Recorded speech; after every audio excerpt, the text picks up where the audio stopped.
for the day quickly before you go back on camera. That's the real reason why I'm not on camera, because I'm working from home today. So I don't want to disappoint my photoshopped photo today. Ubed, are you back? Maxine, are you guys Yes, back? yes. Okay, can I see your beautiful face, Ubed, please? Yes, Maxine. I'm back. I will switch on the camera just now. Paseka, I see your feed is blurred. Is that your network that's really low? Can you hear us properly? Just give me a heads up there, please. I can hear you clearly. I'm not sure why is it blurred. I think you have a camera effect on. Very clever, very clever. All right. Okay, so we're now going to move to the case studies. Many of them, well, all of them really deal with the classifiable element of violence. These are old appeals. So judging the age in the room, some of you might not even know these movies, but it is about the principle that we apply when we classify and analyze content. After that, because my teams won't allow me to give Basitsana control, and I have to figure out how to create breakout rooms after the case studies that we're going to look at now. We are going to then do a breakaway session. So we might take a short break, or it might take us up to lunchtime. I don't think it will take us up to lunchtime. We'll then just take a break so that this old lady can figure out the new technology quickly. All right, so let's get cracking. Before we do, Tamara asked a very insightful question, very thought-provoking. We're going to just pause here quickly and take any questions or any reflections. So if considering Boitshoko's hand is still up, I'm going to start with you. Any reflections thus far? Any questions? Any insights thus far? Please come in and let's just kick off the next session of today's training with reflections. Boitshoko? Sorry, I meant to do a reaction to say I am present. I can't have my camera on. I think I did send a message. I'm not sure if you received it. No, I'm not particularly focusing on, okay, there we go. No power outage. 12 days without power. I hope that you're not gonna suffer that same fate. It's fine. However, just come in with some reflections for us in any case, Boitsoko.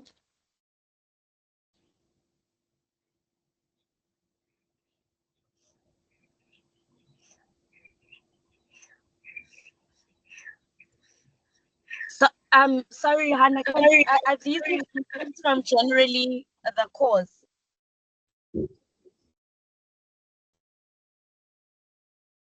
In general, or this morning session, doesn't matter. Be creative. No, from my side, it has been a very insightful training and induction. Also very challenging. I also didn't quite realize that I am really a sensitive viewer. So there is content where it was really challenging to have to sit through, especially the American History X1. It was really challenging to get through. But yeah, it's been very insightful.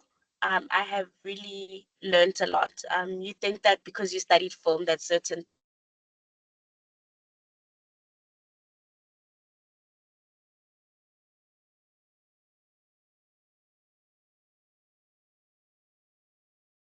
Okay, I think we've lost Boitsoko. Ubet, some reflections, insights for us so long?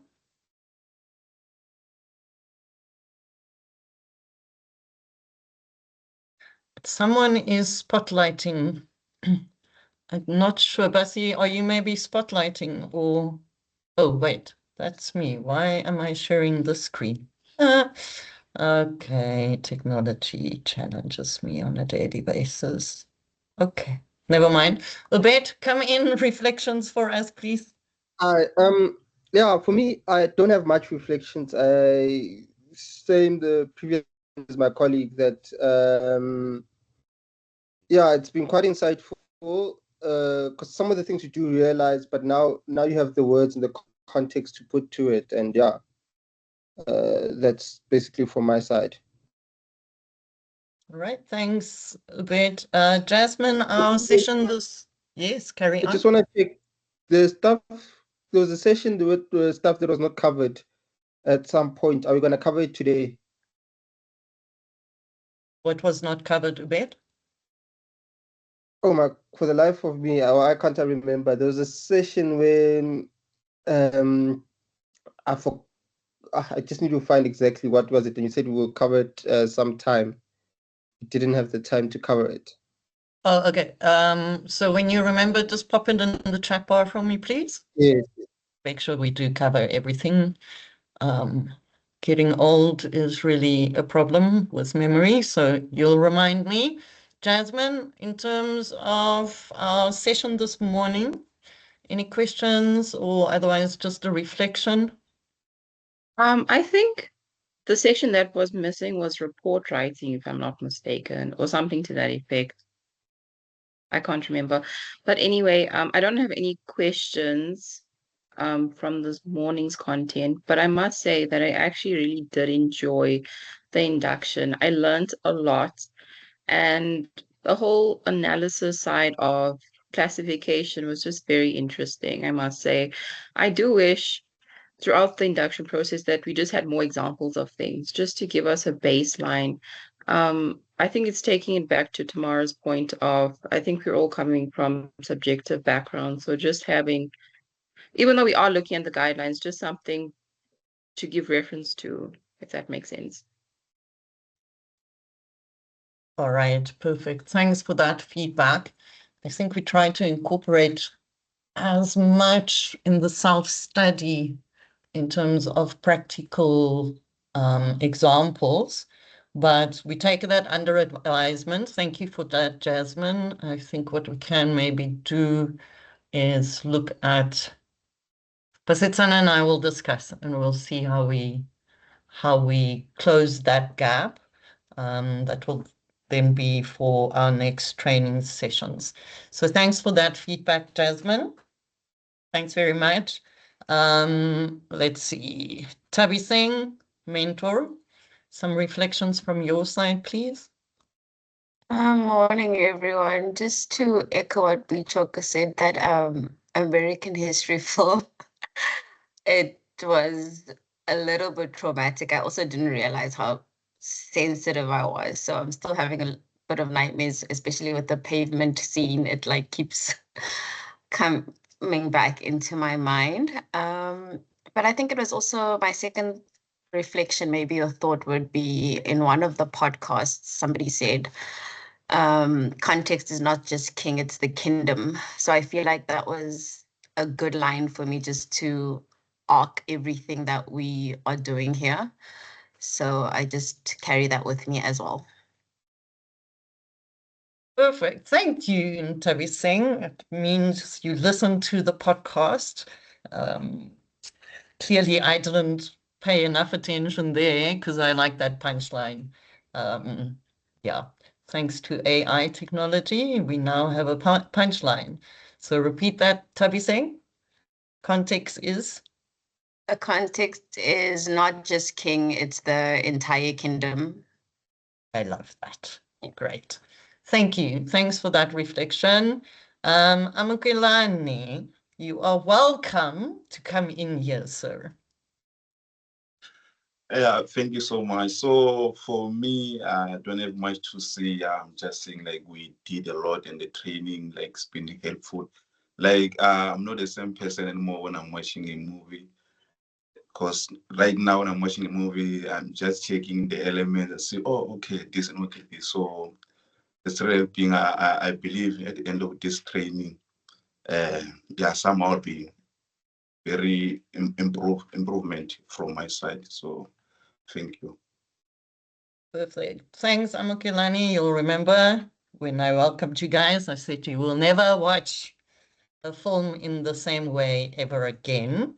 And with what Amukelani said, in terms of now looking at the elements, the rest of you are off the hook because he gave me my opening statement when we are now going to look at the appeal case studies where in one case study it says that one classifiable element cannot be the veto in making your classification decision. So let me find myself again quickly here and start sharing. Okay.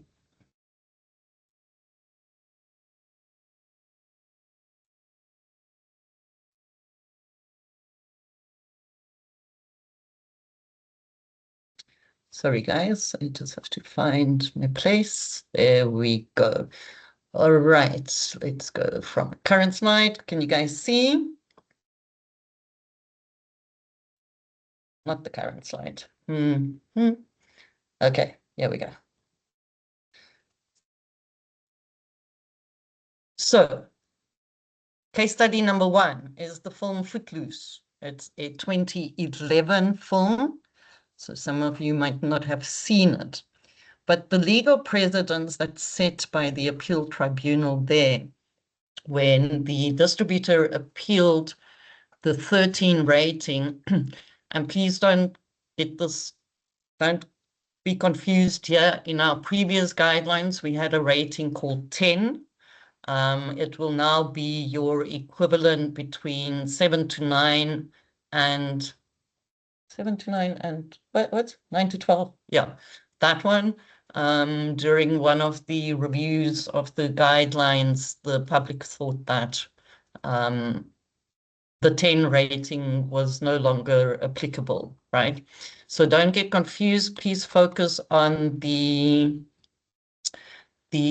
context in which this appeal was then awarded at the end of the day, where the applicant, the distributor, applied for a less restrictive rating than the 13 rating that we gave. And in the appeal tribunal award, it says to start from the presumption that a film should be classified as permissible of all ages. That is where you start. If then it doesn't fit into the all ages category, you then move from that all ages presumption to a more restrictive classification if a justification exists for it.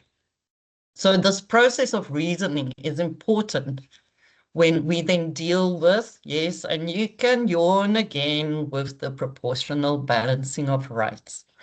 The critical point is that the classification committee must start from the least and then proceed to the more restrictive ones in order to prevent children from being exposed to harmful or disturbing material.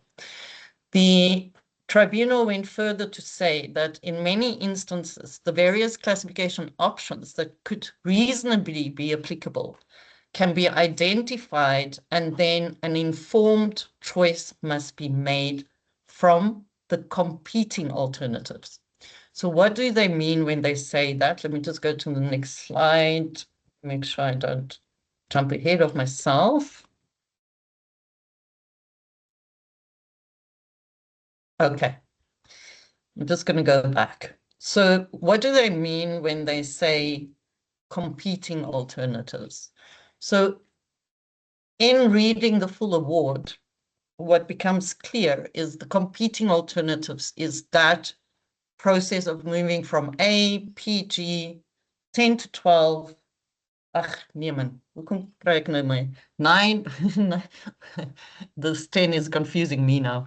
Oh, come guys, help me out here. PG 7 to 9. 7 to PG. 9. 7 to 9. 10 to 12, 13, 16, 18. Thanks for the help there, Bassi. So that is what they mean by the competing alternatives. So now in the case of Footloose, the appeals tribunal then makes the statement that the lauded and positive messages, the engaging nature and the entertainment merit must be weighed against the number of scenes that caused some concern for the classification committee.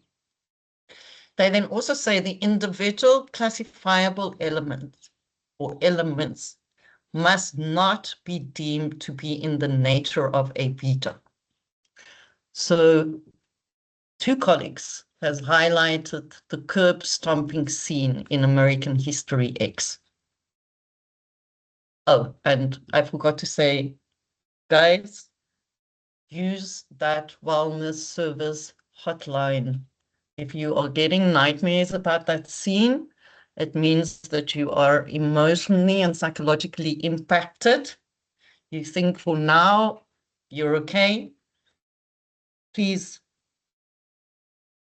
what do they say? Prevention is better than cure.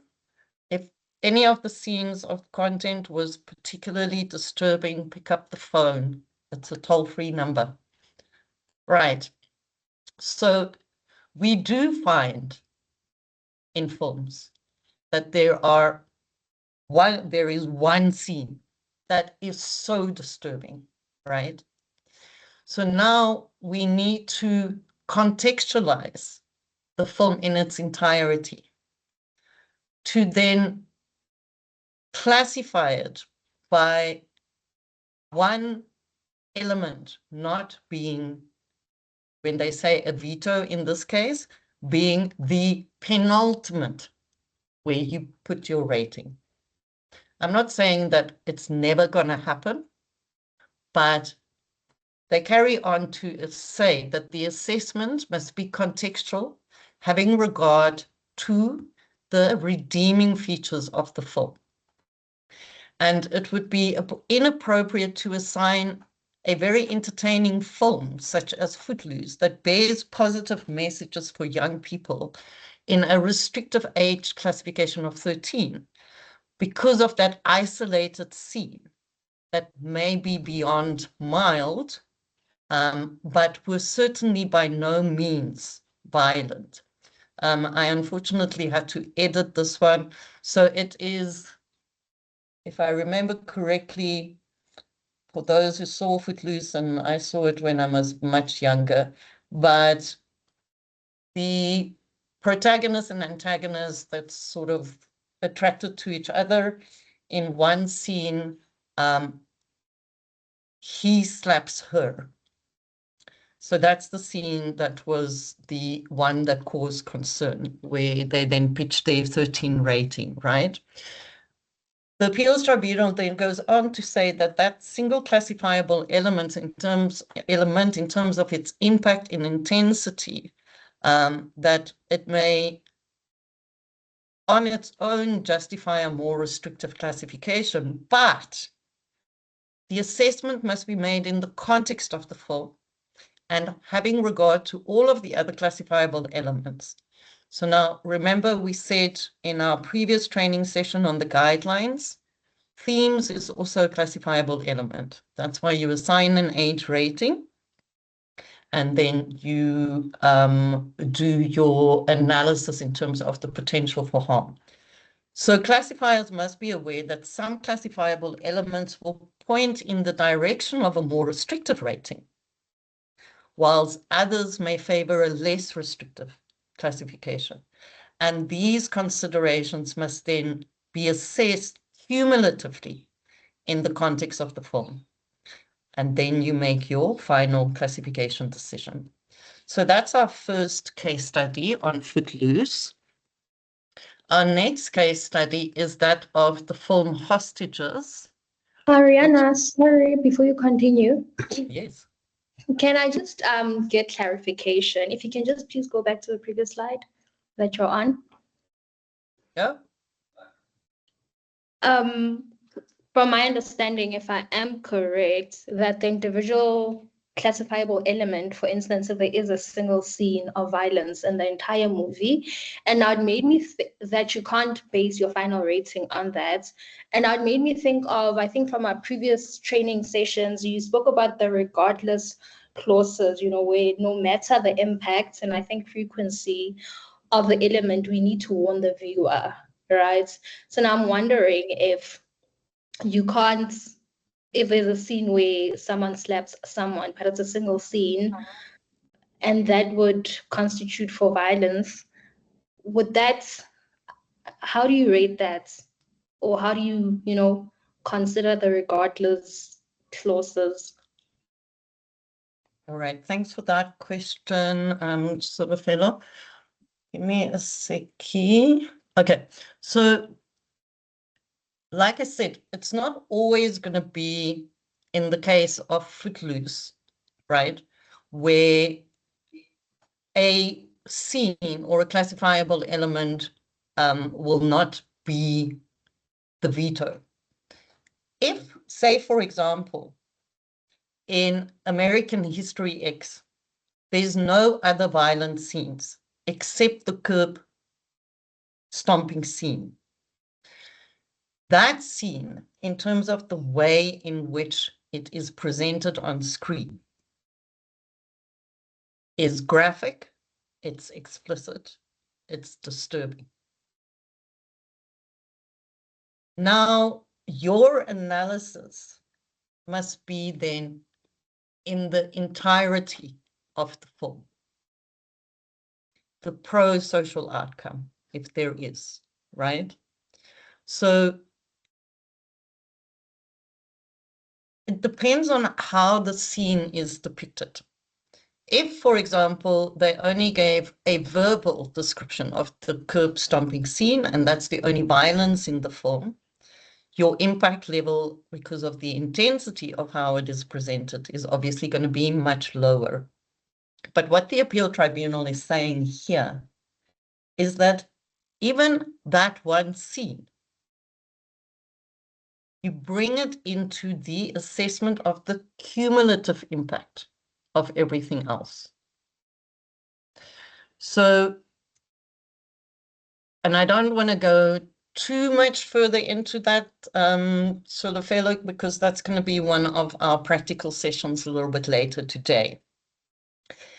Your question around the regardless of clauses, that is merely just a guide so that if a classifiable element reaches the mild upwards level, that you have to assign consumer advice.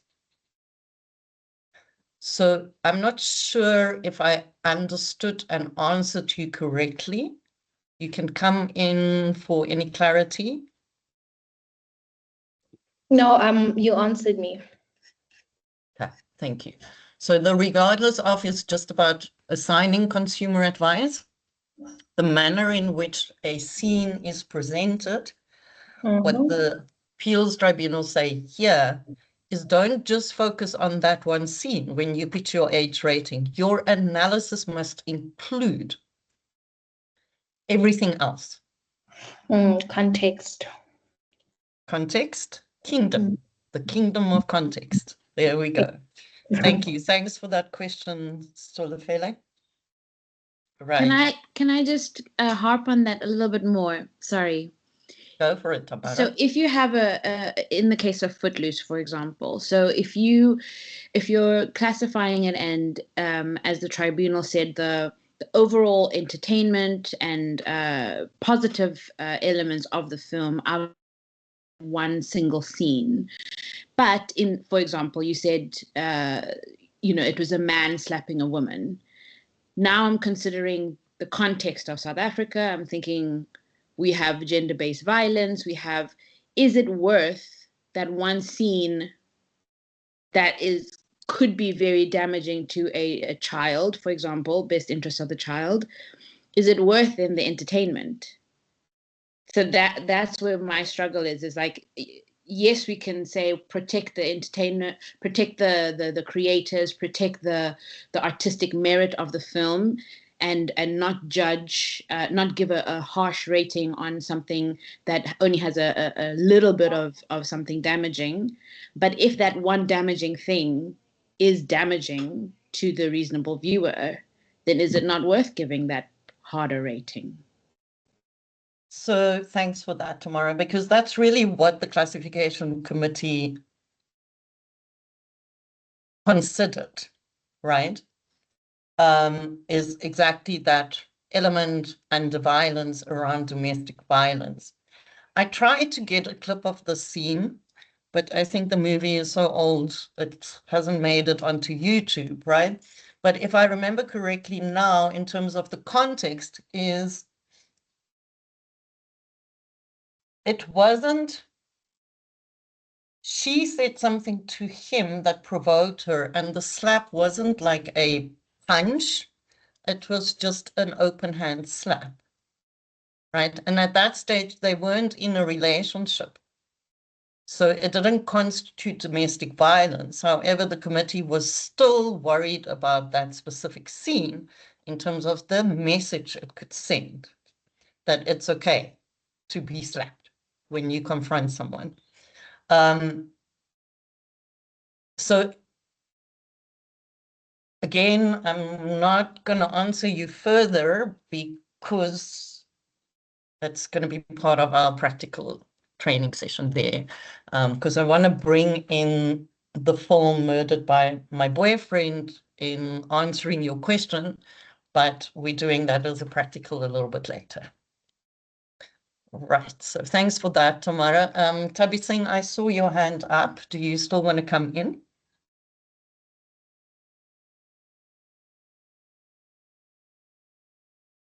Ms. Minto? No, I'm good, Rihanna. Thank you. Okay, perfect. Thank you. All right, our next case study is that of Hostages. Has anyone seen the film Hostages?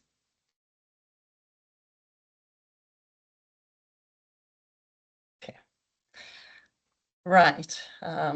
It is available on YouTube, so feel free to go and watch it.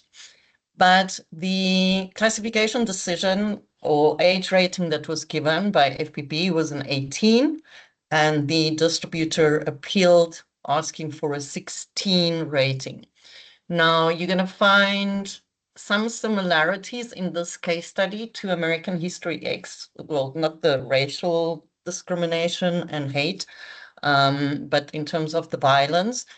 In this film, the intensity of the violent scenes do by far not even remotely reach that of the curb stomping scene in American History X.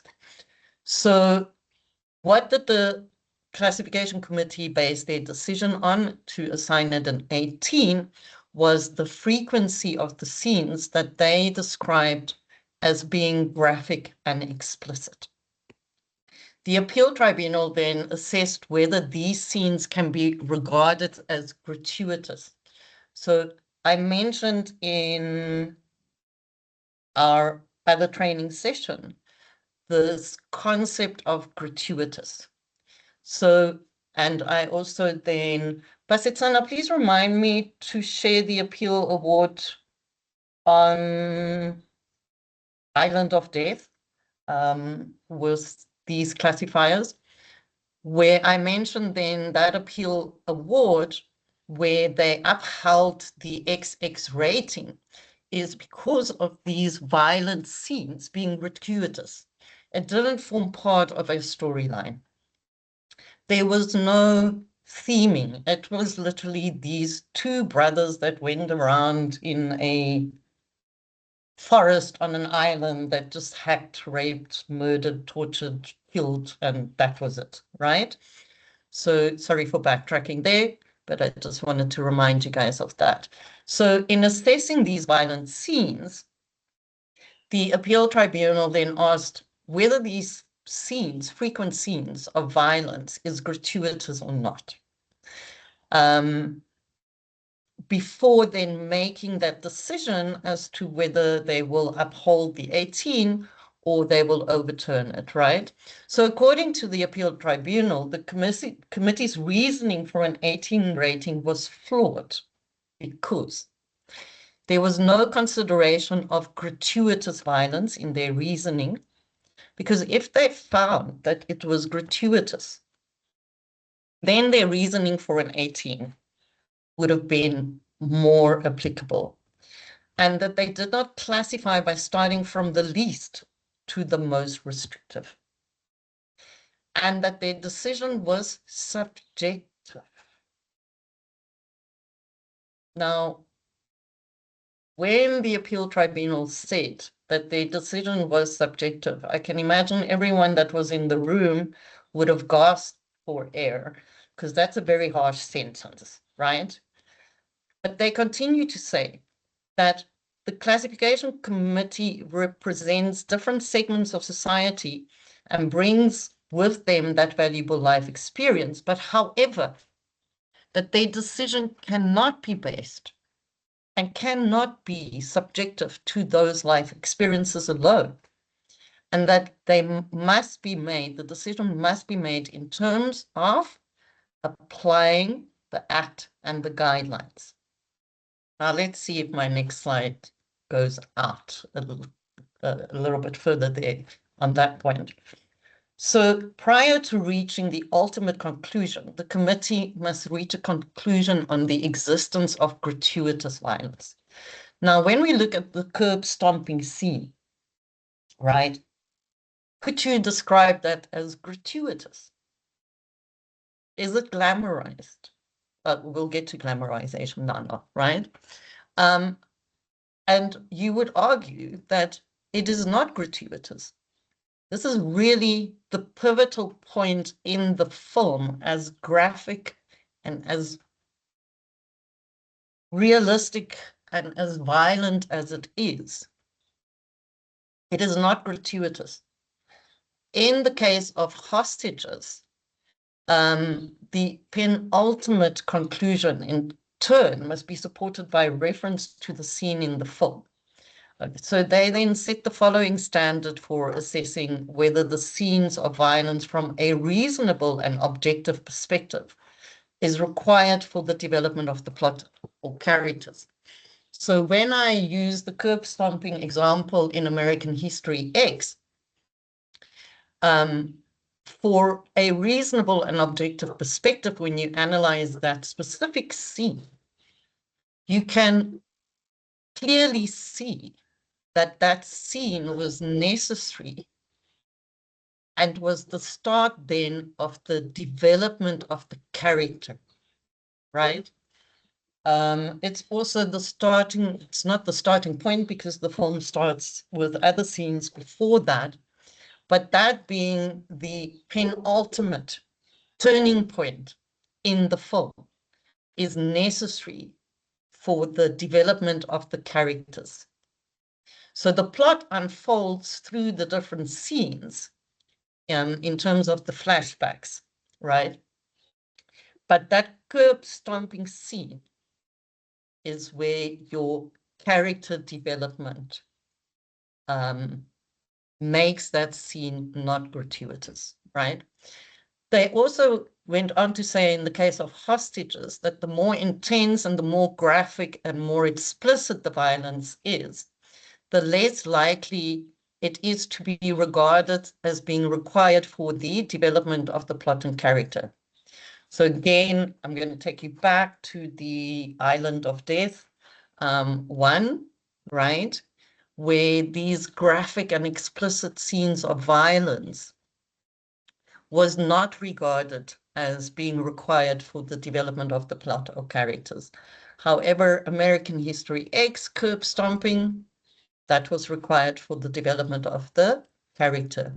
So conversely, the less intense and less graphic, less explicit the violence, such as in the case of Hostages, right?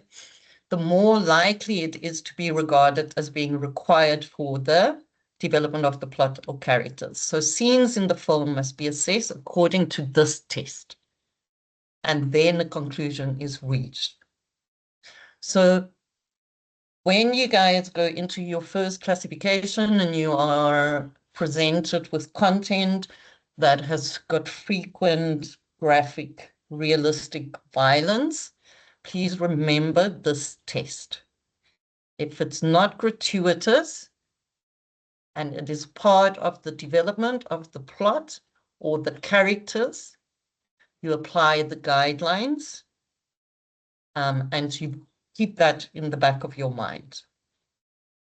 So there were 8 scenes of violence that was identified that needed to be assessed cumulatively in terms of their impact on the reasonable viewer in arriving at the most appropriate classification decision. The overall scenes were found to be stylized. It was found to be necessary for the development of the plot. The appeals tribunal said it's not gratuitous. And by the way, classification committee, when you reached your 18 based on the scenes of violence, you did not assess or apply your mind in terms of it being gratuitous or not. And it was not, there were no prolonged focus on these acts of violence or the suffering of the victims. They continued to say that it's apparent from the classification reports that the classifiers were primarily concerned with a specific scene of violence and assessing that in isolation. And it's a scene of children. Oh, no, wait. No, sorry, that's the next case study.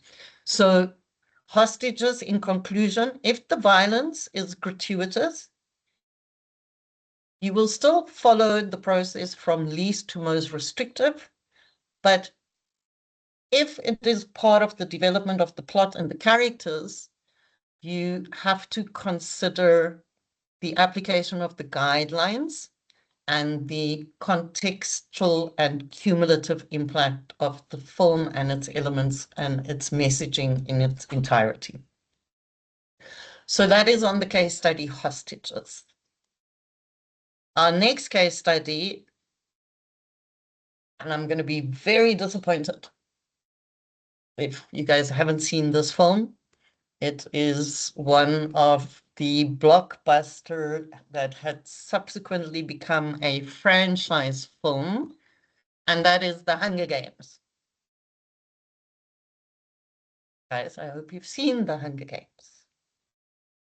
We classified the first installment as a 16. It was appealed as a 13. And what became apparent from the reports is that they were concerned with one specific scene of violence in The Hunger Games. Now, if we were in a room together, I would have pointed at someone that has seen the film and say to them, which scene do you think was the one of concern? But I won't do it, not today. We're not in the same room. But the scene in the film and the idea of children killing each other, the appeal tribunals say, yes, it must be a matter of some concern. However, one of the main themes of the film is the condemnation of these excesses and these punitive hunger games, which is conducted purely for the amusement of the authoritarian regime. The scenes serve to emphasize the humanity and barbarism of the games, the Hunger Games, as opposed to glamorizing or condoning it. So what do they mean by that? And I really hope everyone has seen Hunger Games. I should go watch it again, right? So this idea of children running around killing each other for their own survival is not something that is being condoned. The penultimate message of the Hunger Games is that, what's the word I'm looking for? Is that condemning this authoritarian regime and the way in which they are creating amusement for themselves. So the appeal tribunal then went further to say that the guidelines in 13 provides that where it is appropriate, that these brief scenes of realistic but moderate physical, psychological, and verbal violence justified in this context of this film, without focusing the scenes focusing on the effects of violence on the humans, is allowed within a 13 rating. Now, if you just take the mere concept of the trilogy franchise, Hunger Games, I mean, that is something that is so outlandish and unbelievable that it's almost fantastical. But that's not something the appeal tribunal went into, but it's just something that I have in analyzing and reading the award, that as a classifier, I would have argued that this sort of unthinkable, fantastical film in terms of having children running around, killing each other for amusement, is so outlandish that it's almost fantastical, and that a 16 rating would have been way too restrictive. But let's see what the appeals tribunal did further. So they then also looked at the award for the film Safe House, where they drew the distinction in that award as well between 13 and 16. So in many instances, when you guys read appeal awards, where the appeal committee is still the same, but even a new appeal tribunal will use previous appeal awards to point out that the legal precedents that were set in previous appeals has not been followed by the classification guidelines, right? So then drawing this distinction in Safe House between a 13 and a 16, they said that if a film contains scenes of realistic violence, these scenes had to be of a brief duration and of a moderate impact to be assigned a classification of 13. And that if the various scenes cannot be described as brief, and the impact journeys beyond what can be described as moderate, then only do you need to move to your next restriction. So they continue to say that it's, and I know in your first classification session where you're going to get content with violence in it, you are going to struggle in terms of your assessment between a 13 to a 16, and it's perfectly okay. You see, I paused there for dramatic effect.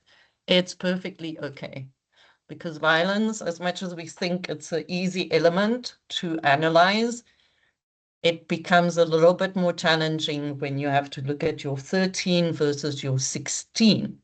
So in this appeal tribunal award, they say it is necessary to assess these scenes of violence within the context of, again, context is king, an excellent film that has many socially relevant and important messages and themes. Issues such as fairness, equality, and the ultimate sustainability of humans and societies come to the fore. So maybe just for those who don't know the franchise or the film, within the film, there are various communities that has been created deliberately, and this will remind you of colonialism, right? Deliberately by the regime, that are factions with different characteristics between the different communities, that then impoverishes them more or less based on the determination of the regime. Yes, guys, the same as colonialism, the same as apartheid, same as slavery, right? So it's that kind of theming in this film, right? So they also then looked at the issues of the desire for revenge implicit in the games, which is pitted against the nobility of the human spirit. Now, again, for those who have not seen it, for those who have seen it, if I'm misinterpreting the theming there, feel free to correct me or add or give an opposing view. But within creating these different fractions in this world, in this film, I didn't get a desire for revenge between the different fractions. It was more a matter of self-survival. If I don't kill, I am going to be killed. There is some sort of competitiveness between the fractions, even outside of the Hunger Games. But again, that's not necessarily self-imposed. That is because of this divide and rule, conquer setup of the regime. I've already touched on the next one, but also this theming of the threat of self-sacrifice in the face of overwhelming odds, and on many notable occasions in the past, bore fruit for the oppressed. And the film ends with the residents of the district, sorry, not fractions, districts, they call it the districts, having a sense of hope. I really wish we had more time and I didn't have to edit the narratives and stuff out here. But I'm hoping that you guys will go and view the film if you haven't viewed it, so that you can contextualize. So they then continue to say that there's a host of issues which can profitably be discussed and debated by persons of 13 and above. I know that classifiers also sometimes make this argument, not in their classification reports. Please don't make this argument in your classification reports, but in escalation meetings and stuff. And sometimes we make that argument as well, where, especially when we deal with social political issues, that is the legacy of apartheid that is still plaguing our society, that when you look at the school curriculum, these kinds of issues are already being exposed to it in the life orientation curriculum. So that's just a point, but also bear in mind, and maybe if you don't have kids, go chat to Buti or Sissy or niece, neighbor, friend that you know that have kids that's currently going through the school system to get an understanding of the life orientation curriculum and the ages in which children are already being exposed to very complex societal issues, especially within our society of South Africa. So from the perspective of the broader messaging and themes, they then said that Hunger Games is the sort of film that 13-year-olds should view. They should think about these concepts and they should be able to express an opinion on some of these issues that is being highlighted in the theming of the Hunger Games. Rihanna, There we go. Right. Yes. Who have I got? it's Tamara again. Sorry. Do you know if the committee classifying the Hunger Games would have taken into consideration the films, trailers, and other publications part, because of the film being based on a book trilogy that was aimed at young adults, that was aimed at this age group? So would that have been a consideration, seeing as if, if it's good enough for kids to read, it should be okay for them to watch? Is that something that you would consider, or you would completely disregard that? You will completely disregard that. because Okay. you're applying the guidelines for a film Mhm, and you are classifying what you have in front of you on screen. I mhm, think I mentioned 50 Shades of Grey mhm. last time, where there was that public outrage because the books were so graphic and so Mhm. detailed, and how before they even saw the film, could we rate it as 16? It should be an X18 or at least an 18. Mhm.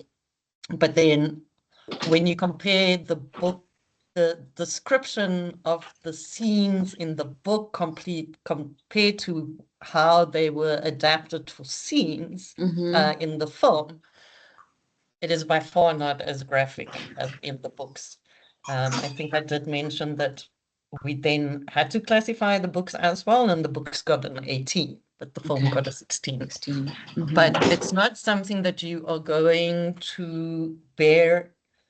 You can bear that in mind, but it mustn't Affect. influence what you see on screen and how you apply the guidelines to what is on screen. Mhm. Okay.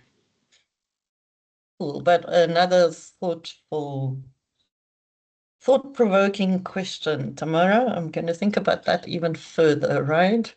Because I think having knowledge of some stuff has the ability to add to subjectivity in our classification processes. And I'm thinking about a couple of personal examples for myself. So I love being challenged, Tamara. Thank you very much for that one again. I've got some food for thought for tonight. Great. All right. Any questions? Any input, any insights here? Because we're going to break for old lady Gogo Rihanna here to figure out how to create your breakaway rooms, because we're going to have our first practical session for today. Any questions? No. All right, then, ladies and gentlemen, we shall have a break until 11:30. And then you can come back and see whether my technological challenges has overcome me or whether I have overcome them. Thank you very much. I'll see you guys back here at 11:13. 30. Thank you.